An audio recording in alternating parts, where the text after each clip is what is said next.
Want to change the alarm sound on Android, but you're not sure how? I'm Kate, and in this video I will show you how to. Let's get started. To change your alarm sound on Android, first of all, you click on the clock icon. So after tapping on the clock icon, you tap on the three dots at the top right corner. You tap on settings, and then it brings up this option. So you scroll down to sound, and then you choose the particular sound you want. And once you've done that, you can increase the volume or reduce it depending on you.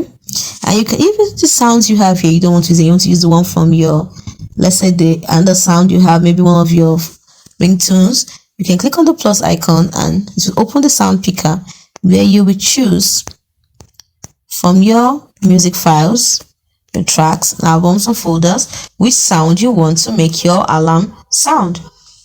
That's all it takes to change alarm sound on Android. If you found this video helpful, we would love it if you hit the thumbs up button and subscribe to our channel.